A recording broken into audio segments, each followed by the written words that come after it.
So we're going to go to the questions, but before we do, I wanted to make a couple notes about Jim Jones that were not addressed in the documentary that we watched. Now, we are planning to talk about cults and Jonestown, but we're going to put that off for a couple weeks just to give it some time. The documentary was a little intense, and so I just want to take a couple weeks to process it. Collins wrote in a book about Jim Jones, he said that Jim Jones was at a Latter Rain event. I believe it was in Indiana, if I'm remembering correctly. And he said that someone there claimed to have had a word, and that they prophesied to Jim Jones, or about Jim Jones, whatever you want to say there, that Jim Jones was a prophet, and that he had a great ministry. Now, I don't ever see that prophecy actually being fulfilled in his life. So I have a strong suspicion that it's not that was what was supposed to have been, or God knew the beginning from the end. I have a strong suspicion that was not an accurate word of God. That's what it seems obvious there. So you got to be really careful that there's a lot of people who claim to have words from God and they're not always right. Before he was at that Latter Rain event, which used to be kind of big. I guess it's not really that big anymore, but he actually served at a Methodist church in some role. I want to say it was a youth or children pastor, somewhere along those reigns. I don't remember what his exact title was, but it was for a Methodist church, and he was fired for some issues that were going on with him with the finance or the funds of the church.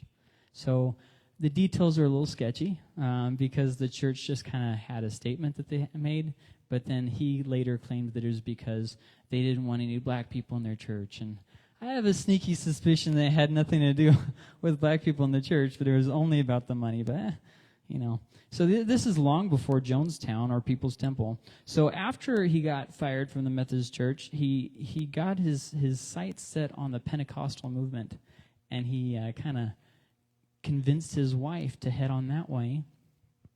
And, it worked, and they did. He talks about the way that it offered greater opportunity, and I'm just going to skip over a lot of the things that he said because sometimes it's just incoherent nonsense. But it seems like the root of it is he just saw greater opportunity. So then he actually ended up preaching at an AG church, Assemblies of God Church. As far as I know, he was never actually officially licensed by the Assemblies, but he was pastoring at an Assemblies of God church. I want to say that was also in Indiana or thereabouts. I'm not sure exactly where.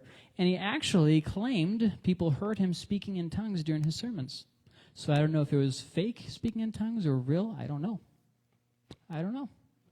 But it makes you wonder.